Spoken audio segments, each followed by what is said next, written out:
Olá! Hoje o assunto da nossa aula é a fisiologia da sucção, deglutição e hábitos bucais deletérios. E para entender como é a fisiologia oral nos primeiros meses de vida, eu estruturei a aula iniciando com a avaliação do freno lingual. Logo após, eu vou conversar sobre a sucção e a deglutição do bebê, com aspectos anatômicos e fisiológicos, fisiologia hormonal da ejeção do leite materno, benefícios do aleitamento materno exclusivo. Existem muitos benefícios relacionados à odontologia. Hábitos bucais deletérios em crianças, em adultos, e conversar sobre as diferenças entre a deglutição do bebê e do adulto.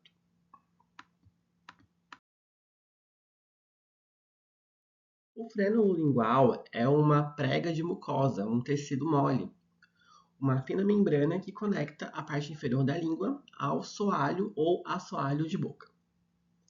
É um tecido conjuntivo revestido por epitélio, como eu disse, é um tecido mole.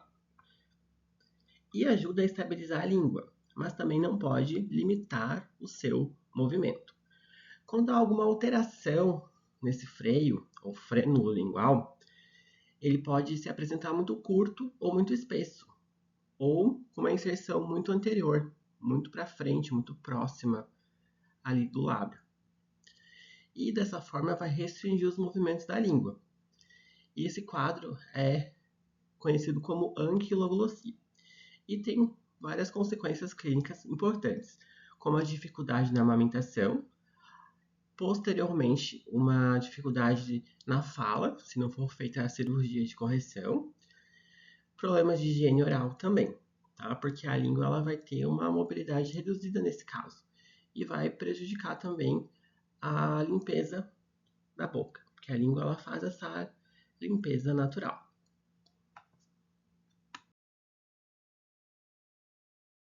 Dessa forma, a anquiloglossia ela é uma alteração do frênulo lingual, por uma inserção mais anteriorizada ou por um encurtamento ou espessamento, limitando a função da língua. Tem muita relevância na amamentação, porque vai dificultar a pega correta do seio da mãe. E essa sucção ineficiente pode levar a dor no seio da mãe e a troca precoce por mamadeira. Então, quando prejudica o aleitamento materno exclusivo. Está bem relacionado com essa protrusão, com essa dificuldade de mobilidade da língua.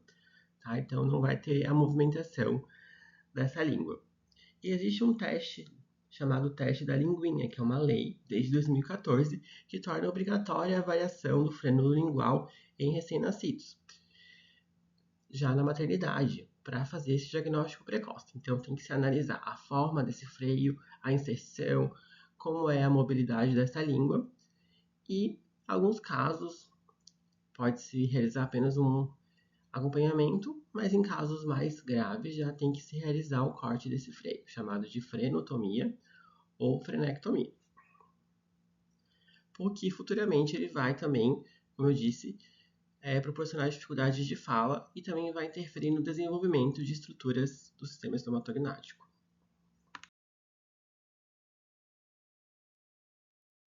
A frenotomia ela é um procedimento cirúrgico simples e minimamente invasivo, que consiste em cortar esse freno, fazer uma secção, um corte, para liberar a mobilidade da língua.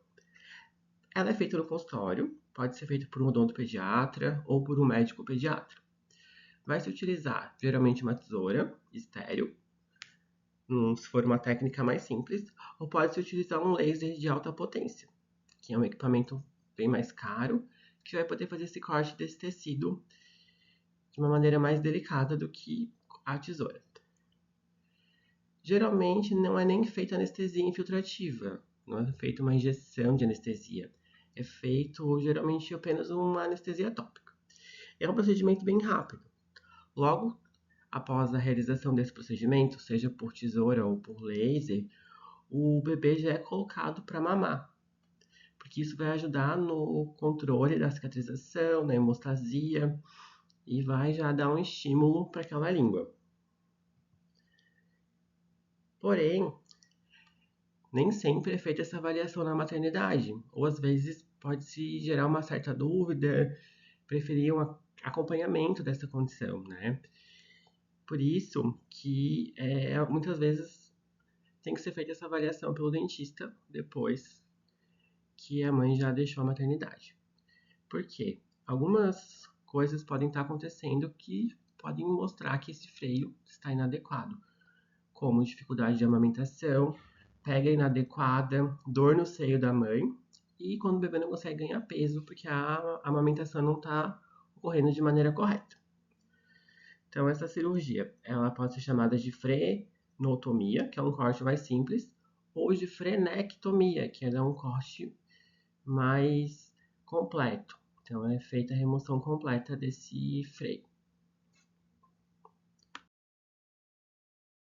Só diferenciando novamente, a frenotomia ela é mais simples e menos invasiva. Ela é uma incisão ou um corte para liberar a mobilidade da língua de maneira muito rápida esse procedimento, em consultório e geralmente apenas com anestesia local. Já a frenectomia ela é mais invasiva, que corresponde à remoção total ou parcial desse frênulo, quando ele é mais espesso, mais calibroso ou tem uma inserção mais complexa. Mas, se houver indicação, ou se for um caso muito complexo, esse procedimento pode ser feito num centro cirúrgico com anestesia local. Mas, de forma geral, ele é bem tranquilo, feito a nível ambulatorial, consultório, particular ou também pelo SUS. Então, o freio ou frênula vai ser essa prega de mucosa que vai ligar estruturas móveis a estruturas fixas. E vai ajudar na estabilização e na limitação dos movimentos. A gente tem o frênulo labial e o frênulo lingual. O frênulo labial ele vai ligar o lábio, uma estrutura móvel, com a gengiva, uma estrutura fixa.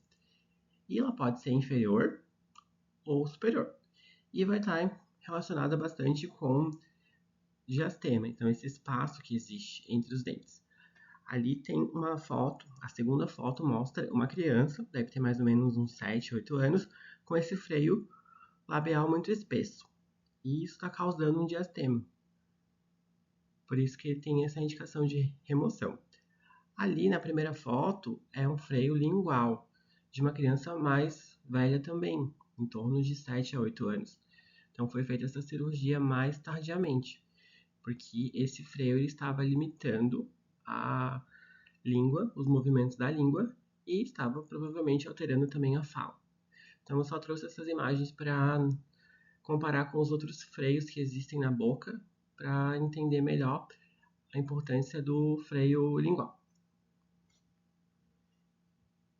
E nesses casos é feita a frenectomia ou a frenotomia, que é a retirada, remoção desse freio.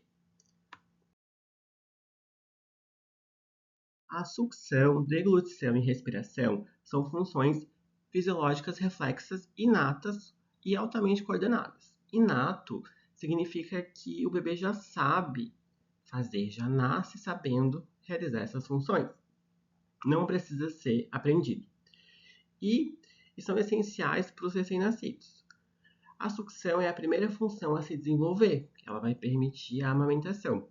Então, vai acontecer o fechamento do lábio, um vedamento labial, a língua faz esse movimento de ordenha, cria uma pressão negativa e o bebê consegue absorver aquele alimento. Então, vai depender muito da mobilidade dessa língua.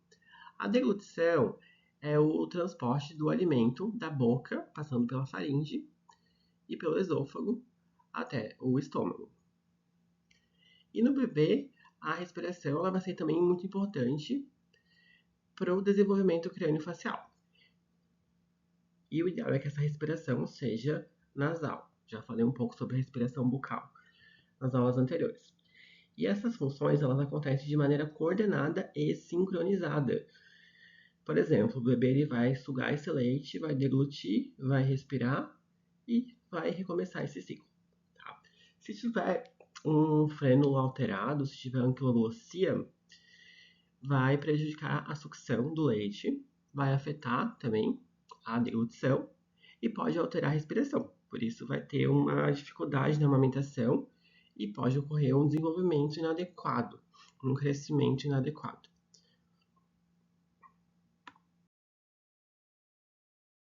A sucção e a deglutição são funções inatas, rítmicas e altamente integradas, como eu disse, e são fundamentais para a sobrevivência do recém-nascido. A sucção vai levar à deglutição do leite materno, com a finalidade de garantir que esses alimentos cheguem no estômago com eficiência, sem que haja engasgo e sem que ele entre nas vias aéreas. Então, que seja uma deglutição feita com segurança, para evitar aspiração pulmonar, engasgos e complicações respiratórias.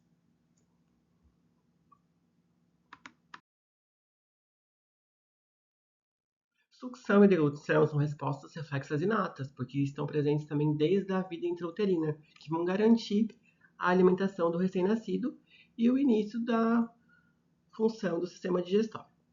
Esse reflexo de sucção ele surge aproximadamente no quinto mês de vida intrauterina, e ele vai predominar até cerca do quarto mês de vida, de uma maneira involuntária. Depois disso, ele passa a ser voluntário. Existem estímulos na boca, no lábio e na língua que vão desencadear automaticamente a sucção. E é muito importante que eles se integrem com outros reflexos, como o reflexo de procura, porque o bebê vai virar a cabeça, o reflexo de sucção, que vai iniciar a alimentação, e a deglutição para poder conduzir esse alimento.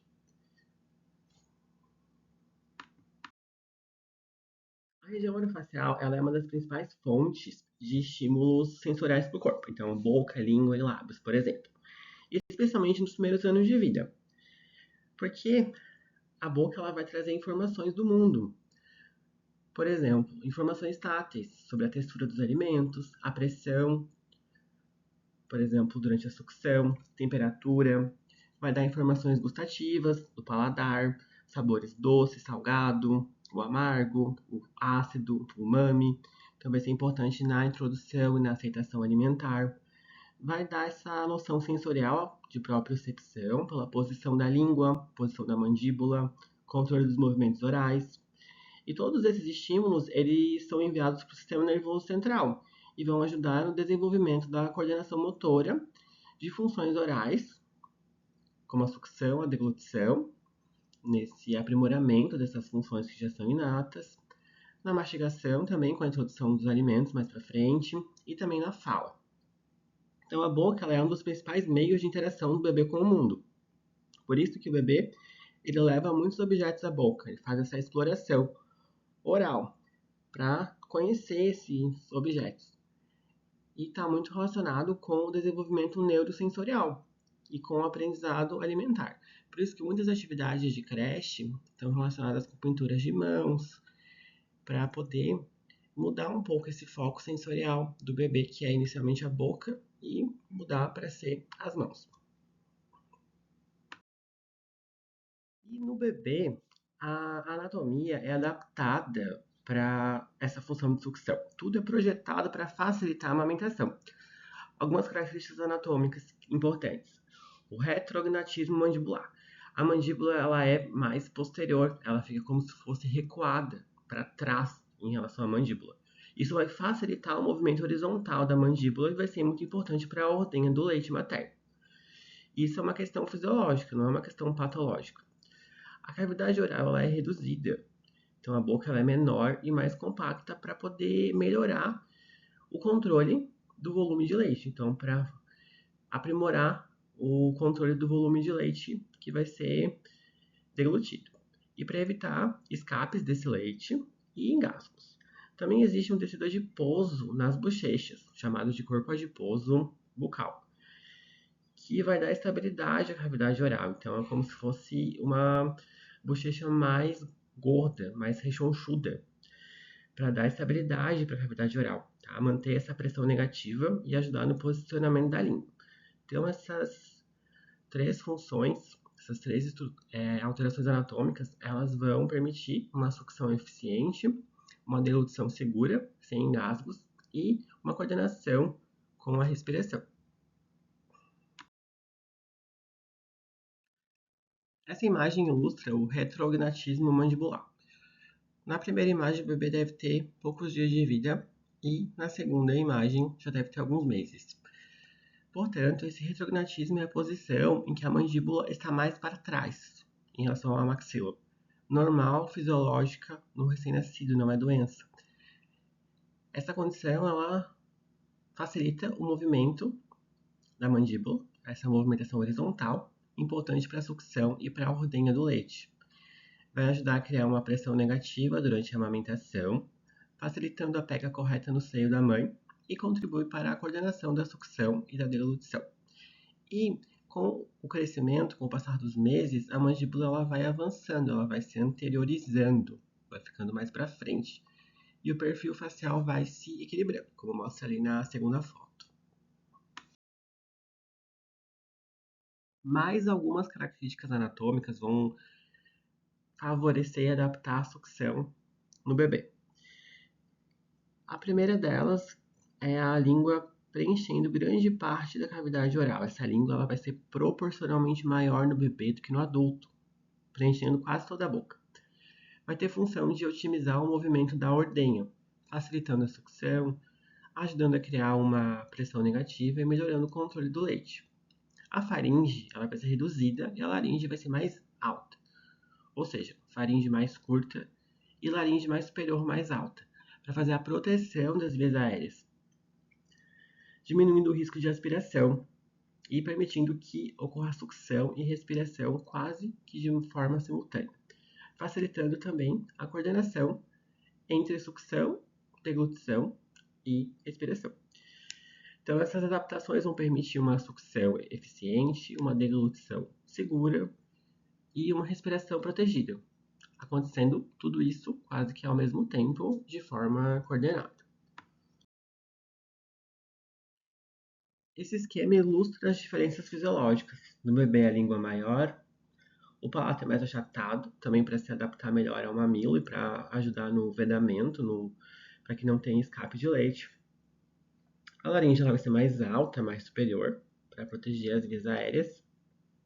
Já no adulto, a língua ela vai ser menor proporcionalmente, porque ela vai ter também função de fala e de mastigação. O palato ele vai ser mais profundo, mais arqueado também, relacionado à mastigação e à ressonância da fala, e a laringe vai ser mais baixa. Por isso que existe um risco maior de aspiração, quando a gente compara criança, bebê com adulto. E o adulto ele não vai conseguir sugar ou se alimentar e respirar ao mesmo tempo. Tá? Então, o bebê ele vai ter essa fisiologia, essa anatomia toda adaptada à sucção e para ter uma segurança alimentar. A epiglote é uma estrutura cartilaginosa localizada na entrada da laringe, que ela é como se fosse uma tampa que impede a passagem de alimentos e de líquidos pelas vias respiratórias durante a deglutição. Em repouso, essa epiglote ela fica aberta, quando a gente está respirando normalmente, permitindo a passagem do ar para os pulmões. Durante a deglutição, a epiglote ela se fecha automaticamente sobre a laringe, direcionando, dessa forma, o alimento para o esôfago. E após a deglutição, a epiglote ela retorna à posição normal, permitindo a respiração. No bebê recém-nascido, essa epiglote ela fica quase encostada, quase toca no palato mole. Isso cria como se fosse um canal separado de via aérea para a respiração e de via alimentar para a deglutição. Dessa forma, vai permitir que o bebê sugue, faça a deglutição e respire quase que ao mesmo tempo, dando assim uma maior proteção contra a aspiração, que é o risco do leite ir para as vias aéreas. Também o bebê ele tem o pescoço reduzido, que vai permitir que as estruturas estejam ali de uma maneira mais compacta e mais próximas, ajudando nessa coordenação funcional e dando estabilidade para a sucção. Já no adulto, a epiglote está afastada do palato mole, não tem essa separação funcional. Por isso que o adulto ele não consegue engolir e respirar ao mesmo tempo, e tem um maior risco de aspiração. Essas alterações, então, no bebê, visam proteger de engasgos, de aspiração e de dificuldade de se alimentar.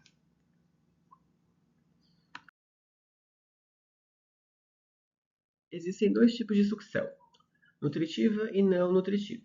A nutritiva é a sucção com a entrada de alimento, que vai ser o leite materno, preferencialmente, ou algum outro tipo de substituição.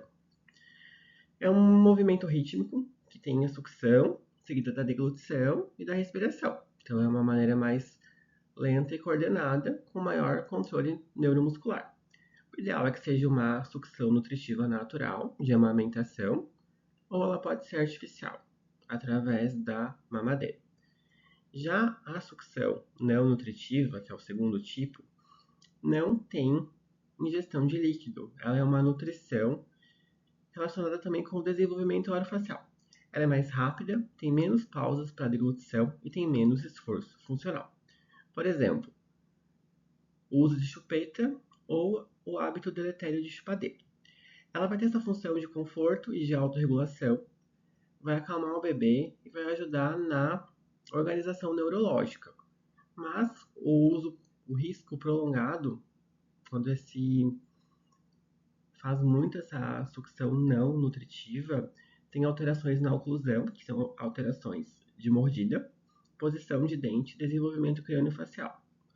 Os dois tipos de nutrição dependem da língua, da mandíbula e da coordenação neuromuscular. Então, a nutrição, quando eu tenho a sucção nutritiva, ela tem deglutição e nutrição, alimento, e a não nutritiva tem apenas a sucção sem alimento.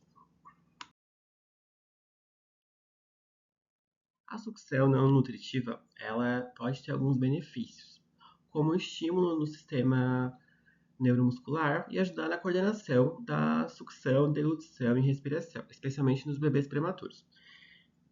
Também tem uma função emocional, porque ela promove conforto, reduz estresse, reduz choro e ajuda no sono.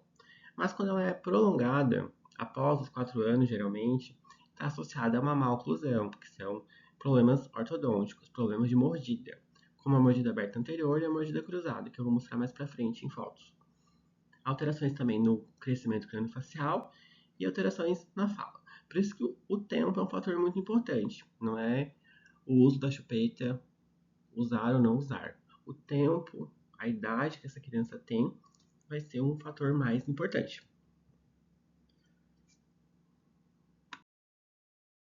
Falando um pouquinho mais específico das maloclusões.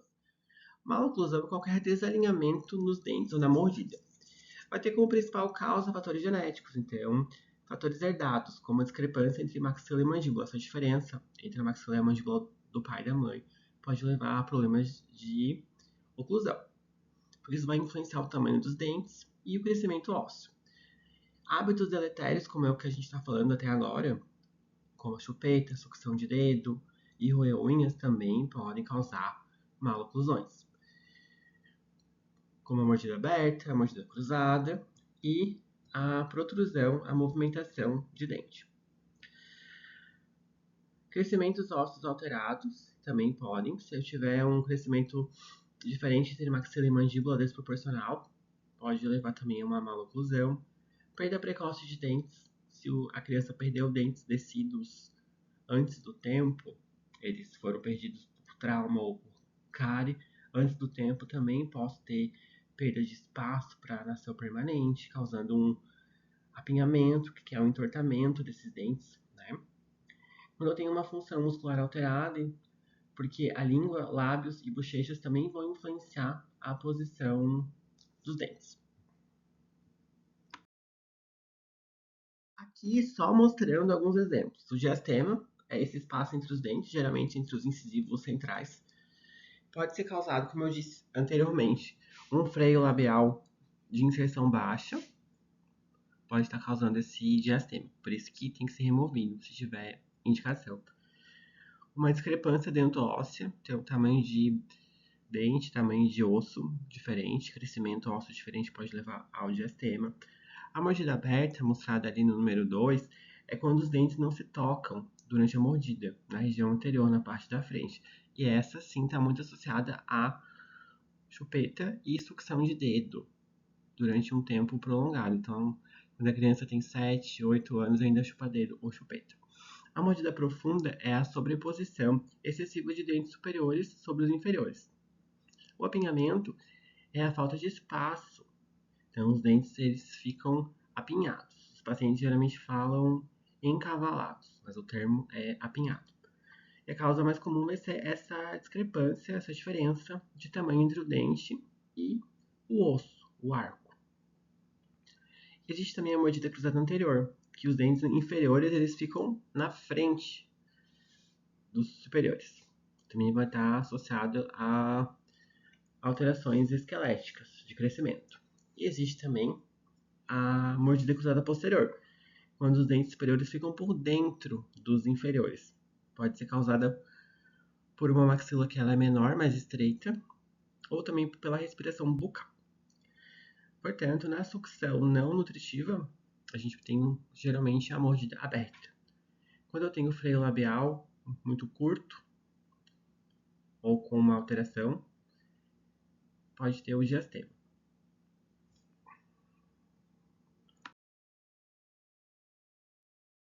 E por que a sucção não nutritiva nos bebês prematuros ela vai ser importante? Porque os bebês prematuros eles ainda não têm coordenação completa entre sucção, deglutição e respiração. E eles precisam de estímulos para desenvolver essas funções. Por isso que a sucção não nutritiva ela vai ter alguns benefícios, como o desenvolvimento da respiração, então vai melhorar essa coordenação com a sucção, vai dar uma maior maturidade neurológica, manutenção da sucção, então vai estimular os músculos orais, vai preparar para a alimentação oral, vai fazer uma transição mais rápida, ou seja, vai reduzir o tempo entre alimentação por sonda e intubação da alimentação oral. Pode também melhorar no ganho de peso, dar mais eficiência alimentar, reduzir o gasto energético. Então, ela vai, de forma geral, treinar o sistema neuromotor para se organizar em padrões rítmicos e facilitar o reflexo de alimentação. Por isso que no ambiente hospitalar, em uso controlado e terapêutico, essa sucção não nutritiva ela tem essa indicação nos bebês prematuros.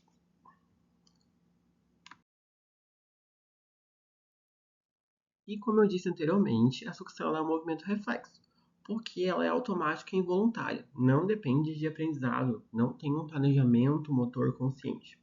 Ela vai ser ativada por um estímulo sensorial, então um toque no lábio, um toque na língua, o contato com o mamilo da mãe.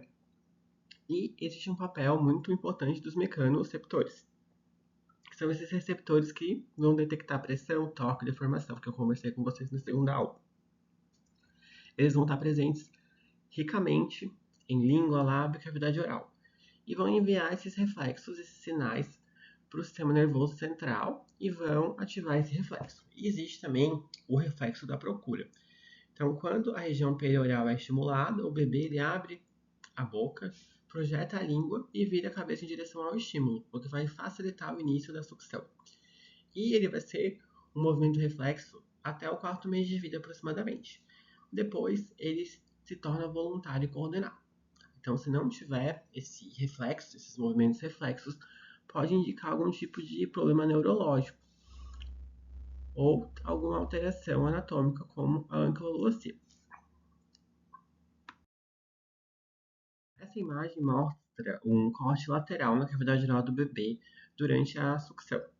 Então, a gente tem o lábio superior e inferior, os rebordos gengivais. Então, essa gengiva, como não tem dente, a gente chama de rebordo. Qualquer gengiva que não tem dente, seja do bebê ou seja de uma pessoa que perdeu o dente, ela é chamada de rebordo.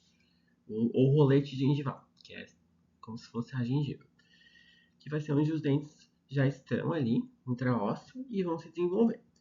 A gente pode ver a língua, pode ver a futura linha de oclusão, que vai ser onde os dentes vão se tocar. E a sucção ela vai acontecer pelo pedamento labial, os lábios eles vão selar a boca, evitar a entrada do ar e fazer um sistema fechado. Os rebordos gengivais vão servir de base de apoio, porque são estruturas rígidas para compressão, porque o bebê nasce sem dentes, geralmente. A ação da língua ela vai se posicionar abaixo do mamilo e vai fazer esse movimento de ordenha, como uma onda peristáltica, empurrando o leite para trás, causando uma pressão negativa. Com isso, a cavidade oral vai aumentar de volume e vai criar esse vácuo que vai puxar o leite.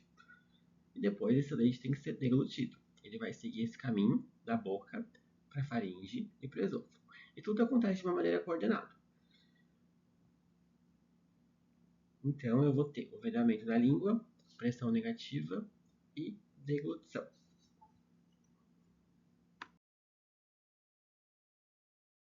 Agora, em relação aos componentes centrais, neurais e aos músculos envolvidos na sucção.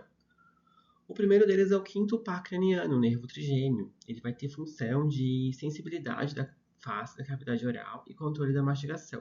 Vai ser importante, portanto, para detectar esse estímulo, esse reflexo. O nervo facial, o sétimo par craniano, ele vai ser importante na movimentação dos músculos da face, essencial para que tenha o vedamento labial e a expressão facial. O nono par craniano, que é o glossofaríngeo, vai ter função de sensibilidade do orofaringe e participa da deglutição. Os músculos, principalmente três: orbicular dos lábios, mentoniano e bucinador. O músculo orbicular dos lábios ele vai ter função de selamento ao redor da areola, mantendo esse sistema fechado, formando esse vácuo. O mentoniano tem função de elevação e protrusão do lábio inferior e ajuda na pega correta no seio da mãe. Já o bucinador vai ter função de compressão das bochechas, mantendo essa pressão intraoral que vai evitar a entrada de ar. Por isso a gente precisa de nervos e músculos trabalhando juntos, os estímulos sensoriais através dos nervos e a resposta motora através dos músculos.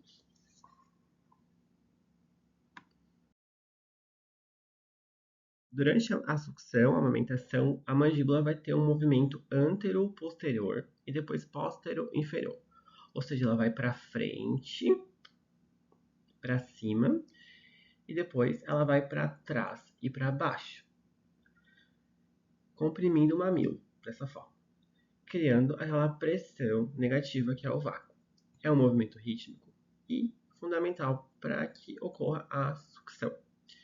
Tem um sincronismo dos músculos, que eu falei anteriormente.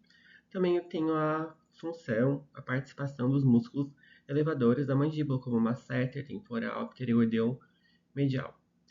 Também de músculos depressores, como o pteregoideu lateral, o digástrico, miloioídeo ou miloioide e o gênio ioídeo, que vão abrir essa mandíbula. Por isso vai ter um movimento alternado, sincronizado, abertura, fechamento, gerando esse ritmo de sucção. E essa ordenha. A língua ela vai acompanhar a mandíbula, fazendo esse movimento conjunto e sincronizado. E é importante falar que até os 6 meses, quando a mandíbula está bem retraída, a língua também vai para trás, como um reflexo. E depois de 6 meses, mais ou menos, quando já tem uma evolução dessa mandíbula, os movimentos ficam mais independentes, o que vai facilitar também a mastigação. No primeiro esquema, eu tenho a pega correta para que ocorra a sucção, então a boca ela tem que ficar bem aberta, abocanhando boa parte da areola, não só na parte central do mamilo. Os lábios eles vão ficar invertidos, virados para fora, e o queixo encostado na mama. Dessa forma, a língua faz o movimento de ordenha, faz a compressão adequada do mamilo contra o palato e cria essa pressão negativa eficiente. Dessa forma, a sucção ocorre de uma maneira eficaz, o bebê ganha peso e a mãe não sente dor durante a amamentação. Já na pega incorreta, a boca está um pouco aberta, os lábios do bebê estão pegando apenas o mamilo, a parte central, e estão mal posicionados. Com isso, pode ter dor e fissuras no mamilo, a sucção vai ser ineficiente, o bebê pode não ganhar peso e pode entrar ar pela boca, o que pode levar à formação de cólica. Portanto, a pega correta envolve a areola, a boca bem aberta e os lábios evertidos. A vedação hermética vai ser esse fechamento completo da boca ao redor da mama, sem entrada de ar e sem escapar leite, por causa desse posicionamento correto. Lábios virados para fora, evertidos, língua abaixo do mamilo, fazendo a ordenha. O bebê abocanha a areola, não só o mamilo, o que distribui melhor a pressão e permite uma sucção eficiente. O nariz também toca na mama, indicando o posicionamento correto. Portanto, vai ter uma vedação correta, pressão negativa, fluxo adequado. Sem entrada de ar, sem engasgos, sem cólica, sem dor materna. certo? Agora falando sobre a língua e o palato mole. A língua ela vai se elevar, vai se projetar para frente, ficando sobre o lábio inferior. Vai se adaptar ao mamilo, vai formar uma pressão negativa. Vai criar uma depressão central nessa língua em formato de concha, que leva a essa pressão negativa, que é o vácuo dentro da boca, que é fundamental para puxar o leite. Vai acontecer também um vedamento dos lábios, para eles selarem completamente a cavidade oral, sem entrada de ar e sem escape de leite. O fluxo do leite ele vai ser direcionado para o palato mole. Esse fluxo ali é unidirecional. O palato mole direciona o leite para a faringe. Isso é muito importante para evitar engasgos e aspiração.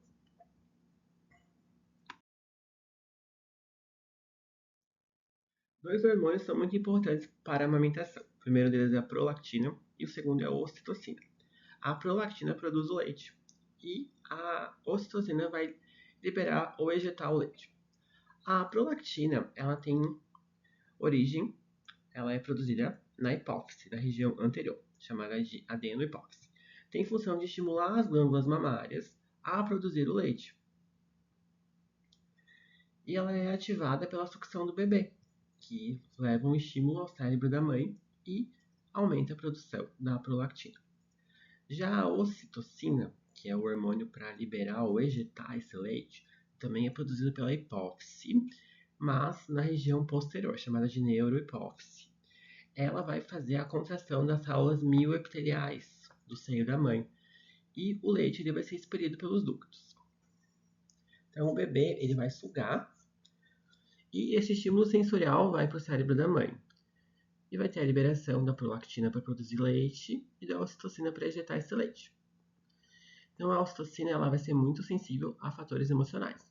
Se for uma questão relacionada a uma mãe que está mais relaxada, mais calma, vai favorecer essa ingestão do leite. Já situações de estresse e dor, vai acontecer a inibição. Então a prolactina produz e a ocitocina ela libera. E depende de uma sucção eficaz. Sem sucção adequada, não há um estímulo sensorial que não vai levar ao estímulo hormonal. Alguns benefícios da amamentação. Desenvolvimento global da criança. Então, a amamentação, o aleitamento materno exclusivo, ele é importante para o desenvolvimento físico, emocional da criança, esse vínculo da mãe com o bebê, e desenvolvimento social. Também desenvolvimento do sistema estomatognático, porque a sucção no peito ela vai estimular músculos orofaciais, promovendo o crescimento adequado e favorecendo o posicionamento correto da língua. Ou seja, desenvolvendo esse sistema que vai ser muito importante para a mastigação, para a deglutição e para a fala. Também está relacionada com o crescimento crânio-facial. A amamentação estimula a mandíbula a crescer para frente e ajuda na correção do retrognatismo mandibular fisiológico. Previne também as maloclusões, porque vai diminuir a chance de ter uma mordida aberta ou cruzada ou um apinhamento de dentes, comparado com a chupeta. Vai favorecer também o desenvolvimento da articulação temporomandibular, porque vai favorecer esse crescimento funcional equilibrado. No bebê, a ATM ela está em desenvolvimento. O bebê ele não vai mastigar, ele vai usar essa articulação basicamente para sucção. Então, ela vai ter um formato mais plano. E com o tempo, essa articulação tem que se desenvolver, então ela vai ficando mais arredondada, vai se remodelando para se adaptar às forças funcionais e começar a se preparar para mastigar no futuro. Também, outro benefício vai ser a tonicidade muscular, que é o grau de contração leve e contínua do músculo mesmo em repouso. Então, é a firmeza natural desse músculo. A sucção natural ela vai estimular o músculo, vai fortalecer a função e vai dar o tônus muscular. E é muito importante, pensando nos músculos do lábio, para que tenha um vedamento labial correto, uma sucção eficiente e uma deglutição correta. Se o lábio ele tem pouco tônus, essa boca vai ficar mais aberta, vai ter dificuldade de sucção, maior risco de virar um respirador oral. Tá? Então, a amamentação ela vai fortalecer o lábio, língua e bochecho.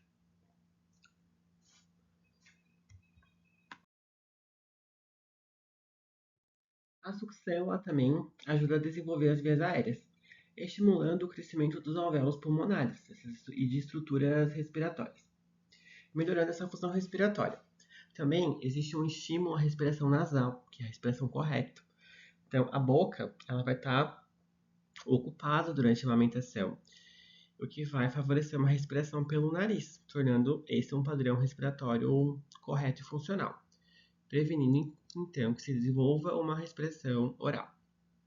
Expansão da cavidade nasal também, porque acaba gerando uma pressão na cavidade nasal e também na cavidade bucal pelo vácuo, né, durante a amamentação. Então, essa pressão dentro da boca fica menor do que a pressão externa, o que faz com que o leite seja puxado para dentro, desenvolvendo esse palato e fazendo uma ampliação indireta da cavidade nasal. Formação do sistema imunológico, outra questão muito importante. O leite materno ele vai ter anticorpos, principalmente a IgA, e também células de defesa, fatores anti-inflamatórios, protegendo o bebê contra infecções. Reduz também o risco de alergias. A amamentação vai fazer uma modulação do sistema imune do bebê, diminuindo a chance de alergias, de doenças respiratórias.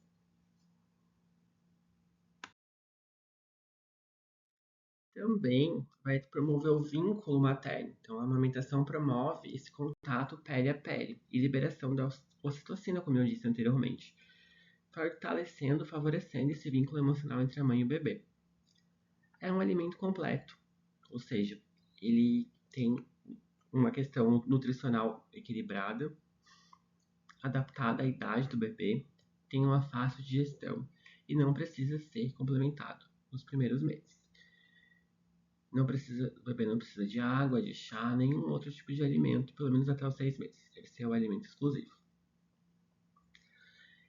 Essa proteção contra infecções também, não só respiratórias, mas como infecções intestinais, redução da mortalidade infantil, que também está associado, e o tempo recomendado para a amamentação exclusiva é pelo menos até os 6 meses, devido a todos esses benefícios que eu comentei até agora. Até agora eu comentei benefícios para o bebê. Agora falando um pouco dos benefícios para a mãe. Então, perda de peso após o parto, porque ela aumenta o gasto energético e utiliza reservas de gordura, facilitando o retorno ao peso anterior à gestação. Outro benefício é a economia e praticidade, porque é um alimento pronto, sempre disponível na temperatura ideal e acessível e prático, né? Redução do risco de câncer de mama e de ovário, porque reduz a exposição hormonal, com menos ciclos ovulatórios. Redução da hemorragia pós-parto, desse risco de hemorragia, porque libera a ocitocina, que vai causar a contração do útero e diminuição do sangramento. Essa questão é bem interessante em relação aos movimentos mandibulares por dia. A amamentação no peito, ela tem muito mais movimentos mandibulares, é um movimento mais intenso e mais ativo. Já o aleitamento artificial, o uso de mamadeira, promove muito menos movimentos por dia. Esse movimento é mais passivo e mais fácil. Por quê? No peito é necessária a vedação, a pressão negativa, a ordenha da língua. Isso vai exigir mais esforço muscular. Na mamadeira, o leite ele vai sair mais fácil, tem menos necessidade de vácuo, menos trabalho muscular. Ainda mais se é feito um furo nessa mamadeira para vir uma quantidade de leite maior, muito mais rápido. Com isso, a amamentação ela é um trabalho muscular intenso, que pode gerar essa fadiga muscular fisiológica, que é uma coisa boa. Já a mamadeira vai ter esse menor estímulo muscular, menos desenvolvimento funcional. Então, a amamentação estimula o crescimento da mandíbula, fortalece os músculos e previne as maloclusões. Já a mamadeira, como tem um estímulo menor, aumenta o risco de hábitos deletérios e pode causar alterações na oclusão, na mordida. Eu falei com vocês acerca da prescrição durante a gestação, então medicamentos prescritos durante a gestação. Mas também é importante conhecer, saber se a mulher está amamentando, porque a maioria dos medicamentos passa por leite materno, mas em quantidades muito pequenas. Alguns podem ser prejudiciais ao bebê. Exemplo, medicamentos sedativos, benzodiazepínicos, quimioterápicos para tratamento de câncer e drogas ilícitas que a mãe possa estar utilizando. Por isso que sempre tem que se avaliar esse risco-benefício no momento da prescrição de medicamentos para mulheres que estão amamentando. Algumas contraindicações de amamentação: infecção por HIV, porque pode ter essa transmissão pelo leite materno. Ela é uma contraindicação clássica, especialmente fora de protocolos controlados. Câncer de mama, porque se a mãe estiver em tratamento, né, esse momento pós-cirúrgico do câncer de mama compromete a função. Infecções graves também podem impedir temporariamente a amamentação se a mãe tiver com infecções graves. Existem também algumas condições do bebê, como a galactosemia, que é uma doença metabólica genética em que que o recém-nascido ele não consegue metabolizar a galactose, que é o açúcar presente no leite. E essa doença é causada geralmente pela deficiência de uma enzima, por isso que daí o bebê não vai poder receber esse leite materno. Mas são contraindicações bem específicas, né? De forma geral, todo o medicamento ele vai ser excretado pelo leite, mas a maioria dos medicamentos são seguros para a utilização, tá? E a amamentação ela é fortemente recomendada para quase todos os casos. Trouxe algumas contraindicações, mas como eu disse, elas são raras.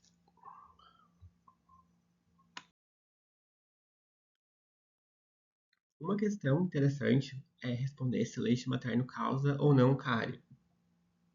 Nessa foto, eu trouxe o dente de uma criança que está acometido por várias lesões de cárie, chamada de cárie severa da primeira infância, ou cárie da primeira infância. Respondendo essa pergunta, o leite materno, de maneira isolada, ele não é cariogênico. Porque quando acontece essa lesão de cárie ou múltiplas lesões de cárie na primeira infância, eu tenho uma associação de várias condições. A primeira delas são as bactérias cariogênicas, que são os streptococcus do grupo Multers. Dieta com açúcares ou sucos. Esses açúcares fermentáveis que vão ser digeridos ali pelo biofilme cariogênico. Tenho também uma frequência elevada, então essa disposição a açúcares ela está muito frequente, especialmente à noite, quando não tem escovação. E higienização inadequada, então não tem escovação correta. Tá?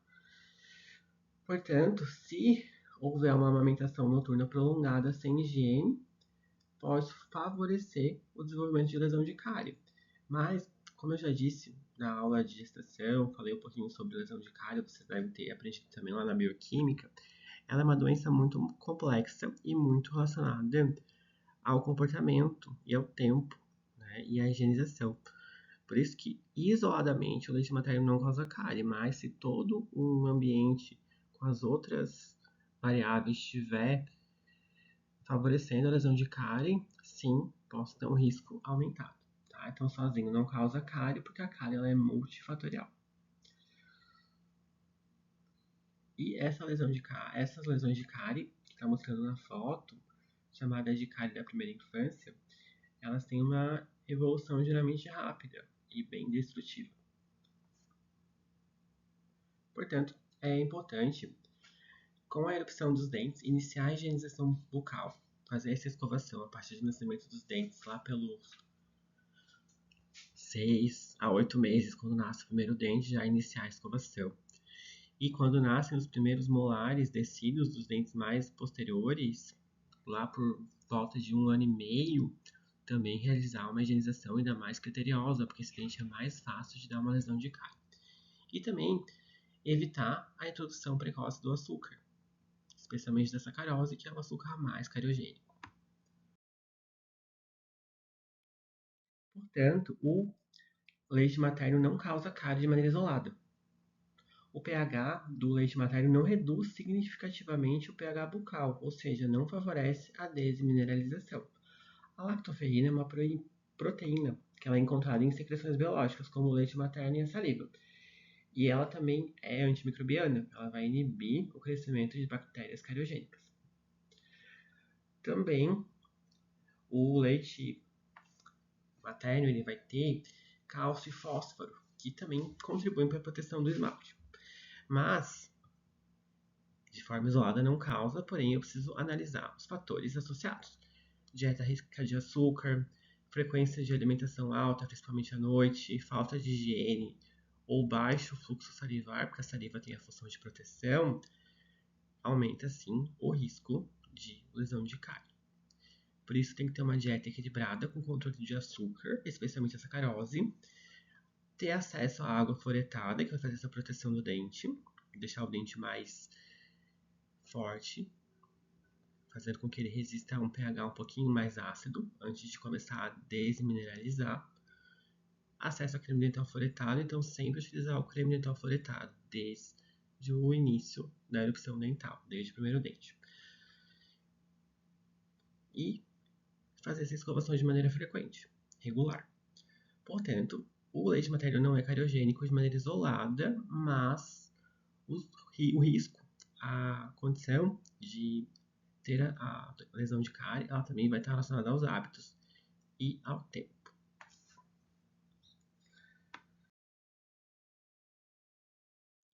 Os bicos artificiais no aleitamento materno, eles alteram o padrão fisiológico da sucção. Então, vamos pensar nessa situação aqui. Pensando no aleitamento materno ainda. Então, a mãe, ela tá fazendo a ordenha do leite e ela tá disponibilizando esse leite, colocando esse leite dentro da mamadeira. Ali dentro dessa mamadeira, vamos imaginar que é leite materno. Então, ele está recebendo o leite correto, todos os nutrientes, toda a questão imunológica, mas não está fazendo o movimento correto de sucção no seio da mãe. Está fazendo no bico da chupeta, ali dessa mamadeira. Então, nessa condição ali, o leite vai ser com mais facilidade, vai ter menos necessidade de vácuo ou de esforço muscular. Portanto, é uma sucção diferente do que no peito.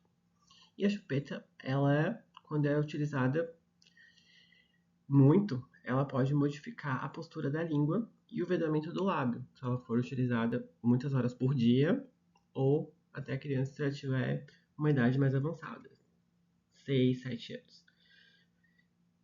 Portanto, quanto mais cedo introduzir a chupeta, maior a chance de parar de amamentar. E o bebê ele vai aprender padrões diferentes de sucção. Então, na mamadeira essa sucção vai ser mais fácil, no peito ela é mais complexa. Por isso que o bebê ele pode rejeitar o peito, depois que ele começar a aprender a fazer essa sucção na mamadeira. Existem alguns bicos chamados de ortodônticos, mas eles não eliminam esse risco. Então, todos eles podem causar alterações no sistema estomatognático de maneira prolongada. Tá? Então, os bicos artificiais eles favorecem o desmame precoce, alteram o padrão de sucção e podem causar as maloclusões, os problemas de mordida ortodônticos. A sucção digital, ou seja, aquele hábito de chupar o dedo, é considerado um reflexo natural, que pode estar presente desde a vida intrauterina, sendo inclusive observado em exames de ultrassom, como esse da imagem. Diferente da chupeta, o dedo ele é um tecido vivo, que tem uma temperatura, né? E é sensorialmente mais natural para a criança, funcionando dessa forma como uma importante forma de conforto emocional, de autorregulação e também de segurança. Por causa disso, muitos autores consideram que a sucção digital oferece um estímulo funcional e sensorial mais fisiológico quando comparado à chupeta artificial. Além disso, durante a sucção do dedo, geralmente ocorre uma melhor preservação da respiração nasal e uma posição mais adequada da língua dentro da cavidade oral, que são fatores importantes para que aconteça um desenvolvimento equilibrado dessa musculatura facial e também das funções orais, como a mastigação, a deglutição e a fala. Outro aspecto também que pode ser citado é que o hábito de chupar o dedo tende a ser abandonado de maneira espontânea com o crescimento da criança. E é considerado por alguns profissionais, por alguns odontopediatras, mais fácil de eliminar do que a chupeta, já que não depende da oferta constante pelos pais ou dos cuidadores. Mas, apesar dessas vantagens relativas, a sucção digital também pode provocar essas alterações anatômicas e funcionais importantes, quando o hábito é intenso, frequente ou prolongado, especialmente após os 3 ou 4 anos de idade. Nos seminários a gente vai discutir um artigo sobre o uso da chupeta, um estudo clínico. Entre as alterações mais comuns estão a mordida aberta anterior, a projeção dos dentes superiores, alterações do crescimento da maxila, mudanças na posição da língua e desequilíbrios musculares. Mas, de forma geral, essas alterações elas tendem a ser menos severas do que aquelas associadas ao uso prolongado da chupeta, especialmente porque o dedo exerce uma pressão mais distribuída e fisiológica sobre as estruturas orais. Por isso, embora a sucção digital não seja totalmente inofensiva, ela costuma ser considerada menos prejudicial do que a chupeta quando analisamos os impactos sobre o desenvolvimento crânio-facial da criança.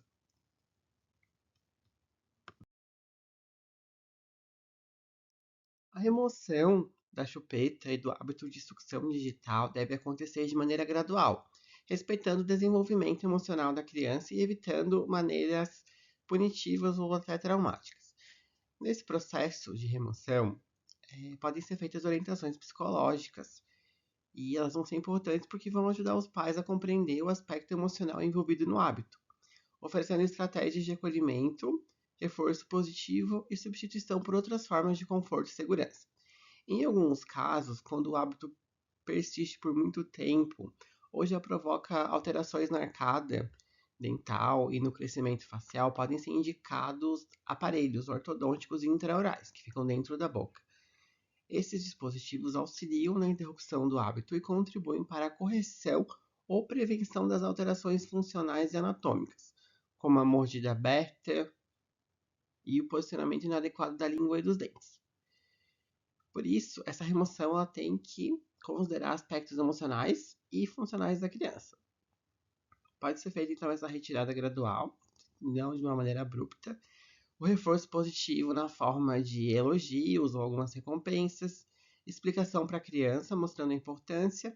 Uma estratégia que eu aprendi com uma psicóloga é fazer uma casinha da chupeta. Então dizer que a chupeta está cansada de ficar molhada, de ficar suja e que está na hora dela descansar. Tá? Então dessa forma fazer uma substituição por outros hábitos, mas evitar punição, vergonha, expor essa criança ou fazer uma pressão excessiva.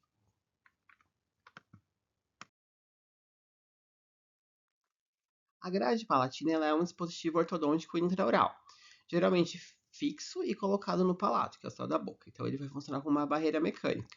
Vai impedir esses hábitos bucais deletérios, como a sucção do dedo, o uso da chupeta e interposição oral. Então ela fica atrás dos dentes anteriores e impede que o dedo ou que a língua avancem, quebrando o ciclo desse hábito. Mas é importante também promover uma reeducação funcional, fazendo com que a língua ela possa assumir de uma maneira mais correta a posição dentro da boca. E é um caso mais radical, né? Vai ser utilizado, então, após a falha de abordagens psicológicas convencionais, quando é um hábito persistente, mais de 3 ou 4 anos utilizando a chupeta, e já existem alterações oclusais bem significativas. Outra questão importante sobre a mamadeira é que ela não consegue reproduzir adequadamente a fisiologia da amamentação, principalmente porque o leite sai com muito mais facilidade e em maior fluxo quando comparado ao aleitamento materno. Isso faz com que o bebê realize menos esforço muscular durante a sucção, reduzindo o estímulo funcional necessário para o desenvolvimento correto das estruturas orofaciais. Além disso, o maior fluxo do leite também vai aumentar o risco de engasgos e favorece padrões inadequados de sucção e deglutição. Também é importante lembrar que o bico da mamadeira tem um formato mais rígido e pouco adaptável à cavidade oral, diferente do mamilo materno, que se molda a boca do bebê durante a amamentação. Como consequência disso, tem um posicionamento inadequado da língua, que ela vai ficar mais baixa e mais passiva, realizando menos movimentos de ordenha. Essa redução que acontece nessa atividade muscular pode prejudicar o desenvolvimento da mandíbula, já que há menor estímulo de crescimento e menor avanço da mandíbula. Além disso, a deglutição passa a ocorrer com um padrão diferente do fisiológico, podendo influenciar negativamente funções importantes, como a respiração, a mastigação e o equilíbrio muscular da face.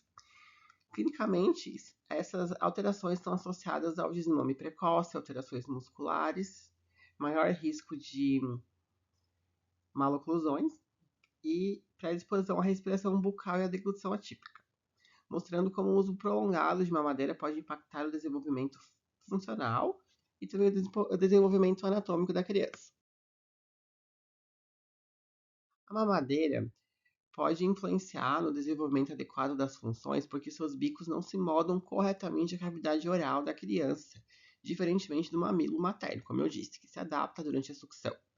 Isso favorece o mau posicionamento da língua, então ela vai ficar mais baixa e com menor atividade. Tem um fluxo muito maior de leite e sai com mais facilidade, exigindo menos esforço do bebê e aumentando o risco de engasgos. Essa redução da atividade muscular pode retardar o desenvolvimento da mandíbula. E também pode favorecer, facilitar a deglutição atípica. O desenvolvimento de um hábito ocorre de maneira progressiva e repetitiva. Inicialmente, esse comportamento é realizado de maneira consciente, ou seja, a criança ela vai perceber e controlar essa ação. Com a repetição frequente ao longo do tempo, esse comportamento passa por um processo de automatização, tornando-se cada vez mais natural e incorporado à rotina diária da criança. À medida que o hábito é repetido, ocorre também um aperfeiçoamento motor e funcional daquele movimento, fazendo com que ele seja executado com menos esforço e com maior eficiência. Com o passar do tempo, esse hábito deixa de ser consciente e passa a ocorrer de maneira inconsciente, automática, muitas vezes sem que a criança perceba que está realizando aquela ação. Isso explica porque hábitos orais como chupeta, sucção digital e uso prolongado de mamadeira tornam-se tão difíceis de interromper, já que passam a fazer parte do padrão neuromuscular e comportamental da criança. A sucção não nutritiva, como o uso prolongado de chupeta ou o hábito de chupar o dedo, pode provocar alterações importantes no desenvolvimento das estruturas orais da criança. Uma das alterações mais comuns é a mordida aberta anterior, caracterizada pela falta de contato entre os dentes anteriores, superiores e inferiores, quando a boca está fechada. Isso acontece porque a presença constante do dedo ou da chupeta entre os dentes infere no crescimento normal das arcadas e no equilíbrio muscular da face. Além disso, esses hábitos também favorecem a projeção anterior da língua durante a deglutição, conhecido como deglutição atípica. Nesse padrão alterado, a língua é posicionada na frente, para a frente dos dentes, no momento de engolir, exercendo pressão contínua sobre as estruturas dentárias e contribuindo ainda mais para a manutenção da mordida aberta. Essa alteração ela pode impactar funções importantes como mastigação, ou fala, respiração, desenvolvimento crânio-facial, especialmente quando o hábito persiste por longos períodos. O prolongamento desses hábitos orais deletérios, como o uso da mamadeira em excesso, a chupeta ou a sucção digital, causa alterações fisiológicas, funcionais e até psicológicas no desenvolvimento. Com o tempo, esses hábitos modificam o equilíbrio muscular da face e provocam alterações posturais dos lábios, línguas e bochechas, interferindo diretamente nas funções orais normais. Além disso, ocorre modificação do espaço aéreo posterior, favorecendo o desenvolvimento da respiração bucal e padrões inadequados de deglutição, como a deglutição atípica que eu já disse anteriormente. Essas alterações também podem comprometer a mastigação, a fonação, prejudicando o desenvolvimento funcional da criança.